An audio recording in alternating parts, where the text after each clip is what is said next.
Hi, I'm gonna do an explanation of my videos and the way I use the 10 elements on all of them. Video number one was about talking to students about his math pattern homework. We normally send home a homework that they do with their family, and this one they're supposed to use pasta, noodles, or pasta, any type of pasta, to do an AB pattern. Um, they were supposed to do two of them. My student Eric, he brought the necklace. They were supposed to do a necklace, and he brought it, and they need to explain it to me. What's the pattern that he used? I was so excited because that's a home project that most of the students brought to the classroom. But when they bring their product, they're so excited about it, and they're even more excited when I have the opportunity to sit and talk to them about it. So I was trying to be so excited. He was so excited about showing what he did at home. He was able to do it. He was able to explain what he did, and I was doing a formal assessment about if he knew the AB pattern and if he knew that what he did in the necklace. Because sometimes, since that's a homework, we don't know if they have the help of the parents. Sometimes the parents do the homework, but when I sat with them, I take my notes, and I use a notebook I have divided per student, and I put their information on what do they master, what do they need to work on it. With the 10 elements in video number one, I in the point number one in the feedback, I was celebrating success with the student through the whole video. I was so excited. I gave him a stamp on his hand. They love stamp, and I gave him a pencil because of his effort on the homework. About using assessment, as I mentioned, I was doing an individual formal assessment of the pattern with the student. With number six, the strategies that appear in all type of the lesson using homework. Since I'm so excited because since I'm doing this course, I'm being able to change a lot of things in the classroom, and one of that is my purposeful homework. So this is definitely that a perfect way to implement what I learned in the course with that purposeful homework. So in this video, I was able to hit that number six strategies that appear in all type of lesson.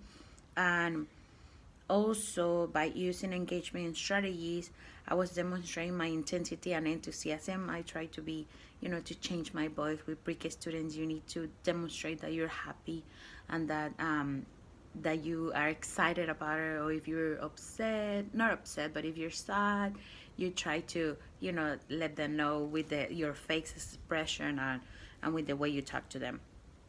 And by the end, I was definitely using verbal and non-verbal behavior in the building relationship that indicate affection to the students. I, look at my students in the eye. I try to be on their level, and I give him a high five.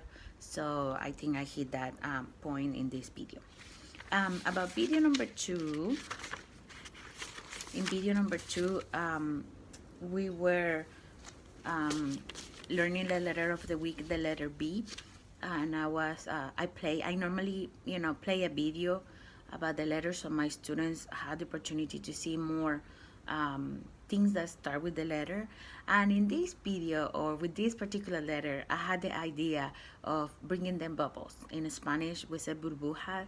So I started the lesson by blowing some bubbles, and they were so excited. Those kind of things hooked them immediately, and they were so excited for popping the bubbles.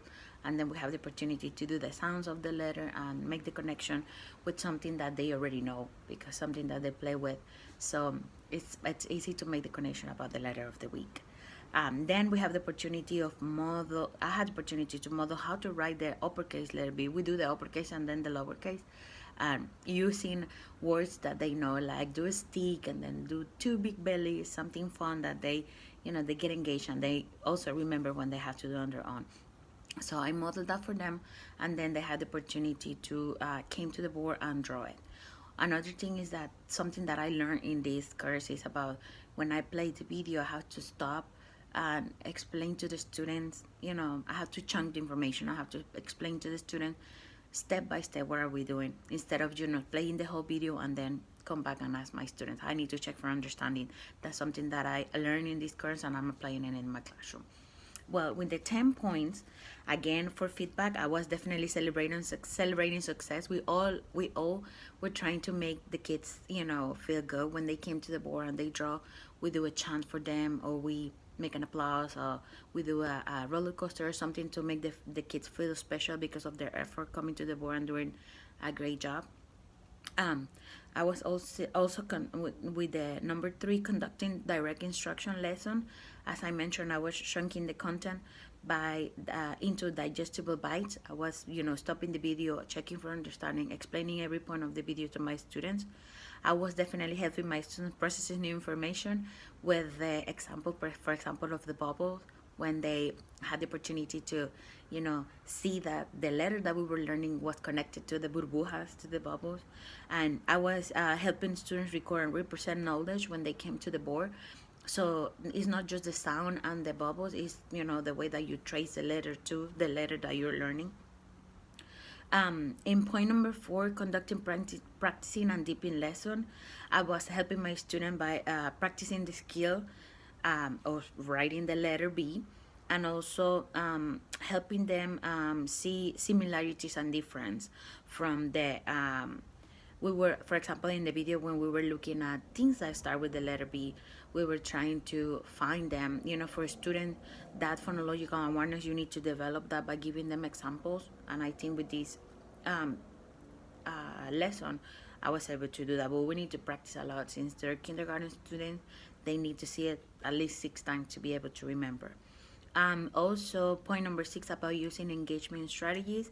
Again, I think that I'm a very enthusiastic, I take it to the heart, and I put the enthusiasm in my lessons. Again, I was using verbal and nonverbal behaviors um, to indicate affection for my students when we were trying to tell them that they were doing a good job. I had one student that it was difficult for him to draw the letter B, so I went to him, close to him. I showed them how to do it. And also, the most important thing, I think, was understanding student interests and backgrounds by using the bubbles. They were so engaged about, that we were learning something about that, something that they knew already, and something that is fun, because it's definitely fun for them. About video number three, we were using our academic notebook. I have a notebook. When we teach the letter, again, this one's again about the letter B. When we teach the letter, we always put something in writing, always put something in that notebook, so the students remember. Sometimes we have the opportunity in the classroom to go back and check our work, and they have the opportunity to go back and remember, oh, we draw some bubbles here, we draw the letter B, and then they keep that in their mind. So I was this was a whole group activity, and the points that I taught in this activity was, again, celebrating success. I was putting them a stamp when they did a great job. This one, since it was a whole class activity, I use it as an informal assessment to see my students, who can mention what letter it is, who can draw the letter correctly, and if they cannot do it, I would definitely, try to help them. I also touch on point number five, conducting knowledge application lesson by providing them resources and guidance. I was walking around the whole time trying to reach to all my 14 students and try to see if they were doing an awesome job. Um, Also, I was using the point number seven, using engagement strategies. I noticed that one of my students, he was not engaged, so I went back and I remind him our expectations and rules, and what do he needs to do if he was not doing what he was supposed to do, in a nice way. Try to remind them that that they have to go back and keep going. 4 years old, you lose them quickly, but they're really good, and they can go back to what they're supposed to do. Again, I was trying to demonstrate my enthusiasm in the lesson. Also, I was pointing to point number eight, implementing rules and procedures. When we use the academic notebook, or when we do anything in the classroom, we remind the procedures that we have in the classroom. I consider myself that we have a good classroom management, and that my students follow the procedures and the rules that we have, because of that's a routine. We remind them every day, and as I mentioned, if somebody's not engaged, we make it like not a huge deal, but we mention it to the whole classroom, and we help the students. We I ask the other student how can we help that student that is not engaged or not following direction. So we remind and we reinforce the rules by doing that. And also the last point would be communicating high expectation. I demonstrate value and respect for all my students, not just my expectancy students, but all of them. And I think doing this is like when we recognize that they're doing a good job, and when they're not, we try to help them to find, how to do it better. Um, well, those are the explanation of all my 3 videos. I can tell you that I'm very excited about taking this course because I have been able to implement new things in my classroom. Everything that I'm learning, I'm being able to implement it, and it's I can see the success, and I can see that they improve in my students by doing all of that. Thank you so much.